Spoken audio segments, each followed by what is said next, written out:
Hi friends, welcome to Saritha's vlog. எல்லோரும் எப்படி இருக்கீங்க? நல்லா இருக்கீங்களா? மகாநதியில் வந்து பார்த்தீங்கன்னா, நான் நினச்சிக்கிட்டு இருந்தேன் எப்படியாவது நிவீன் வந்து ஏதாவது பண்ணி கல்யாணத்தை நிறுத்திடுவாருன்னு நான் நினச்சிக்கிட்டு இருந்தேன். ஆனால் நிவீன் என்ன பண்ணுவார் பாவம், அவர் வந்து இந்த யமுனாவை நம்பி ஏமாந்து போயிட்டார். யமுனாட்ட தான் நம்ம சொல்லிட்டோமே, யமுனாவும் வாய் நிறையா போய் பேசுனுச்சு. தாத்தா கிட்ட சொல்லிட்டேன், இங்கே அஜயா வந்து உட்கார வச்சுட்டாங்க எல்லோரும் பிடிச்சி, அங்கே வர்றதுக்கு வாய்ப்பே கிடையாது, கல்யாணம் நின்று தான் போகுது, ராகினி ஏமாந்து தான் போகிறா அப்படி இப்படின்னு யமுனா சொன்னதை நம்பி ஏமாந்து போயிட்டார். கடைசியாக என்னன்னாக்கா இவருக்கு ஒரு ஃபோன் வருது. டக்குன்னு இவர் ஃபோன் பேசிட்டு வந்து பார்க்குறாரு, அதுக்குள்ளே அஜய் வந்துட்டார். அங்கே அஜய் வந்து மணக்கோலத்தில் வந்து உட்காந்துட்டாரு. தாலியும் கட்டிட்டாங்க. நிவீனுக்கு உடனே கோவம் வந்துடுது. உடனே நானா யமுனாவுக்கு கால் பண்ணுறாரு. யமுனா தில்லுமுள்ளு, சரியான தில்லுமுள்ளு ஆச்சு. அது எப்படி ஃபோனை எடுக்கும்? சரியான திருட்டு, ஃபோனே எடுக்கலை. என்ன பதில் சொல்கிறதுன்னு தெரியாமல் ஃபோனே எடுக்கலை. அதுக்கப்புறம் என்னன்னாக்கா இவர் நிவீனுக்கு கடுப்பாயிடுது. ஐயோ கல்யாணம் ஆயிடுச்சே, நம்ம எவ்வளோதோ போராடியும் கல்யாணத்தை நிறுத்த முடியலையே அப்படின்னு சொல்லிட்டு இப்படி நவுந்து அந்தாண்ட வராரு பாருங்க. அதுக்குள்ளே பசுபதி பார்த்துட்டாரு நிவீனை உடனே, மாப்பிள்ளை இங்கே வாங்க, மாப்பிள்ளை இங்கே வாங்க, மாமா பொண்ணு கல்யாணத்தை பார்க்க வந்தீங்களா? வந்துட்டு கல்யாணத்துக்கு வராமல் நீங்கள் மட்டும் போகிறீங்க, இங்கே வாங்க இங்கே வாங்கன்னு கூப்பிட்டோன்னே வேறு வழி இல்லாமல் போகிறாராங்க. அங்கே போனவொடனே உடனே ராகினி, இங்கே பார்த்தியா தாலி, எனக்கு கல்யாணம் ஆகிடுச்சு, கல்யாணத்தை நிறுத்துறதுக்கு என்னென்ன பிளான் போட்டிங்க பார்த்தியா, கல்யாணம் ஆகிடுச்சு அப்படிங்கிறாங்க. அதுக்கப்புறம் என்னன்னாக்கா ஃபோட்டோ எடுத்துக்க, இவ்வளோ தூரம் வந்துட்டு ஒரு ஃபோட்டோ எடுக்காமல் போறீங்க, பொண்ணு மாப்பிள்ளையோட நின்று ஃபோட்டோ எடுன்னு சொல்லி பொண்ணு மாப்பிள்ளை நிற்கிறாங்க. நிவீன் பக்கத்தில் நிற்கிறாரு. ஒரு ஃபோட்டோ பசுபதி எடுக்கிறாரு. ஃபோட்டோ எடுத்துட்டாரு. அதுக்கப்புறம் நிவீன்கிட்ட வந்து சாப்பிட்டுட்டு தான் போகணுன்னு கலாய்க்கிறாரு பசுபதி. ஆனால் வந்துட்டு நிவீன் கடுப்பாகி போயிடுறாரு. இதுக்கப்புறம் என்னன்னாக்கா இப்போ அங்கே போய் ஃபோட்டோ எடுத்தது வேறு பக்குங்குது. ஏன்னா நிவீன் தான் கல்யாணம் பண்ணி வச்சுட்டாருன்னு சொல்லிட போகிறாங்க. இதுக்கப்புறம் என்னன்னாக்கா இந்த பக்கம் என்னன்னா காவேரி வந்துட்டு நம்ம விஜய்க்கு போயிட்டு சட்டை இல்லையில போடுறதுக்கு அவங்க அப்பாவோட சட்டையை போட்டுக்கிட்டு திரிகிறாரேன்னு போய் 2-3 சட்டை எடுத்தாந்து கொடுக்குறாங்க. அளவே எடுத்துகிட்டு போகாமல் சட்டை அவங்களாவே ஒரு குத்துமதிப்பாக வாங்கிட்டு வந்து கொடுக்குறாங்க. அந்த சட்டையும் அவருக்கு சூப்பராக பொருந்துது விஜய்க்கு. அதை பார்த்துட்டு கேட்குறாரு, எப்படி அளவு எடுத்து வாங்கிட்டு வர சட்டையே வீட்டில் வந்து போட்டு பார்த்தா பத்த மாட்டேங்குது, நீ எப்படி போய் பர்ஃபெக்டாக வாங்கிட்டு வந்திருக்க, சூப்பராக இருக்கே அப்படின்னோடனே, அதுவா அதெல்லாம் அப்படி தான், ஒருத்தவங்கள பார்த்து கண்ணாலே நாங்கள் வந்துட்டு எவ்வளவு அளவுன்னு பார்த்துட மாட்டோமா அப்படிங்கிறாங்க. என்ன சொன்னேன் அப்படின்னோன்னா, இல்லை உங்களை மாதிரியே யாராவது கடையில் இருப்பாங்கல்ல, அவங்கள காட்டி இவங்கள மாதிரி தான் இருப்பாங்கன்னு சொன்னால் அவங்க போடுற அளவு எடுத்து நமக்கு கொடுத்துருவாங்க, அது உங்களுக்கு கரெக்டாக அமைஞ்சிருச்சு அப்படின்னு சொல்லி காவேரி சொல்கிறாங்க. காவேரிக்கும் ஆச்சரியம், நம்ம எடுத்துகிட்டு அந்த சட்டையை அவர் போட்டுக்கிட்டாரு அப்படின்னு சந்தோஷம், அளவும் கரெக்டாக இருக்கே அப்படிங்கிற மாதிரி ஒரு மன நிம்மதி. அவர் வந்துட்டு பாராட்டுறாரு, பெருமையாக இருக்குது, அளவே எடுத்துகிட்டு போகாமல் நீ கரெக்டாக சூப்பராக பர்ஃபெக்டாக செலக்ட் பண்ணிட்டு வந்திருக்க, ஆச்சரியமாக இருக்குன்னு அவரும் சந்தோஷப்படுறாரு. இப்போ ஊருக்கு கிளம்புறதுக்கு ரெடி ஆகிட்டு இருக்காங்க. இப்போ போய் காஃபி போடுறதுக்கு போகிறாங்க காவேரி. இந்த பக்கம் அவங்களுக்கு கல்யாணம் நடந்ததெல்லாம் இன்னும் ஒன்றும் தெரியல. இந்த பக்கம் என்னன்னாக்கா நம்ம பசுபதியோட அலும்பல் ஏற்கனவே பயங்கரமாக இருக்கும். இப்போ அப்படியே தாலி கழுத்தில் ஏறுறப்பே ராகினிக்கு அப்படியே ஒரு முறுக்கு வந்துருச்சு, காவேரியை பழி வாங்க போகிறோம், காவேரியை ஜெயிச்சிட்டோம் அப்படின்ட்டு.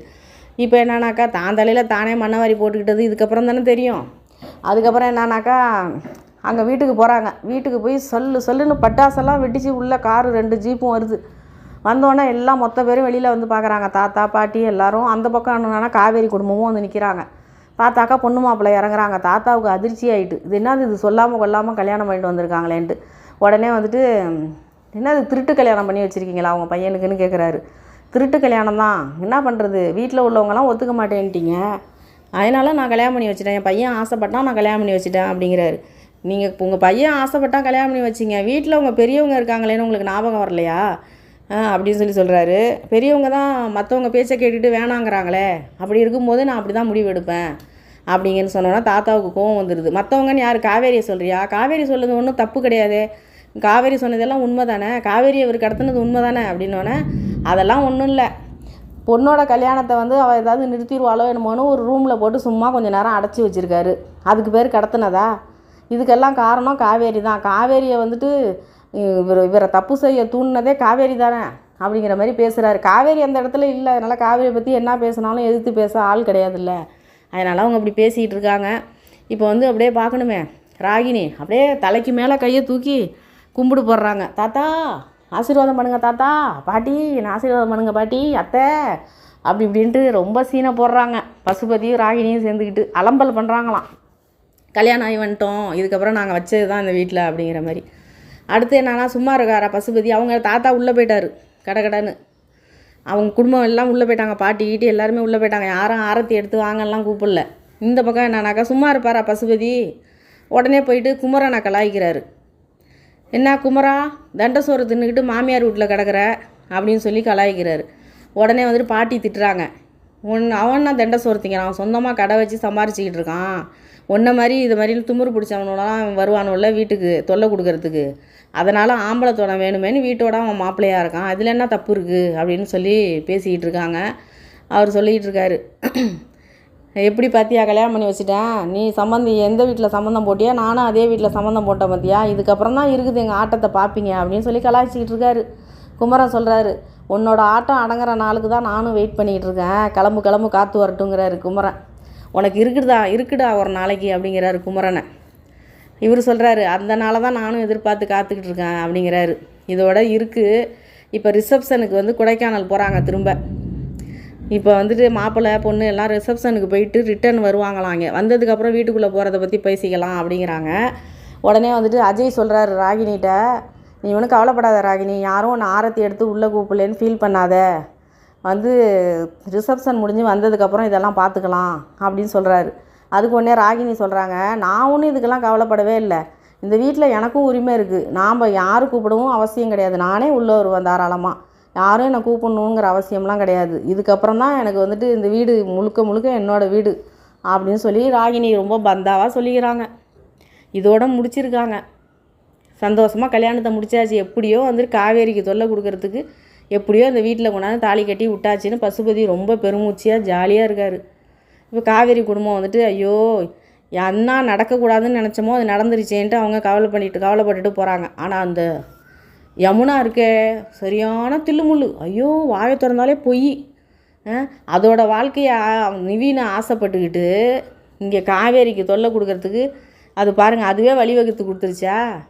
சொல்லியிருக்கலாம்ல, யார்ட்டையாவது சொல்லியிருந்தா எப்படியாவது கல்யாணத்தை நிறுத்தியிருப்பாங்கல்ல. சொல்லிட்டேன்னு கடைசி வரைக்கும் அப்படியே கழுத்தறுத்துருச்சு பாருங்கள் அது. இப்போ எப்படி எந்த மூஞ்சை வச்சுக்கிட்டு பேசும் நிவின்ட்ட? எவ்வளோ ஒரு வேலை இது, தான் வாழ்க்கையை நினச்சிக்கிட்டு ஒரு கூட பிறந்த அக்கா வாழ்க்கையை கெடுத்துருச்சு பாருங்கள். அந்த வீட்டுக்கு வந்து ராகினி வந்தாக்கா நம்மளையும் நிம்மதியாக இருக்க விட மாட்டா, காவேரி அக்காவும் கஷ்டப்படுவாங்களே, நிவின் பாவம் அவர் கடந்து அடிச்சிக்கிறாரே, நம்ம போய் யார்ட்டையாவது சொல்லுவோன்னு நினச்சி பார்க்காம சொல்லிட்டேன்னு கடைசி வரைக்கும் நம்ப வச்சு கழுத்து எடுத்துருச்சு பாருங்கள் எப்படி. இதெல்லாம் எந்த லிஸ்ட்டில் சேர்க்குறது, இதெல்லாம் கூட பிறந்ததா இது யமுனாவை பார்த்தாலே எனக்கு கடுப்பு வரும் எனக்கு. அப்பையும் அப்படி தான் சொல்ல கேட்காம ராகவ் பின்னாடி சுற்றுனுச்சு. கடைசியாக என்னன்னா ராகவ் கடத்தி கொண்டே வச்சாரா, பசுபதியோட பையன் பின்னாடி சுற்றிட்டு கிடந்துச்சு, எவ்வளோ சொன்னாலும் கேட்கவே இல்லை, அவன் பின்னாடி சுற்றிட்டு கிடந்துச்சு. அடுத்து என்னன்னா இப்போ நிவின் கூட சுற்றிக்கிட்டு கிடக்கு. அக்கா லவ் பண்ண பையனை போய் நம்ம லவ் பண்ணுறோமேனா அறிவு இருக்க வேணாம், கொஞ்சமாவது அறிவு வேணாம் அதுக்கு. இதோட இருக்குங்க எனக்கு யமுனா பார்த்தாலே கடுப்பு வருது.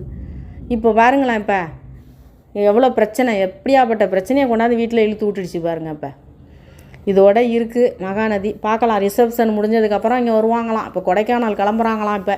ஆனால் விஜய்க்கும் காவேரிக்கும் இன்னும் கல்யாணம் நடந்தது இனிமேல் தான் தாத்தா ஃபோன் பண்ணி சொல்லுவார். காவேரி பாவம் கொஞ்சம் இப்போ தான் கொஞ்சம் சந்தோஷமாக இருக்காங்க.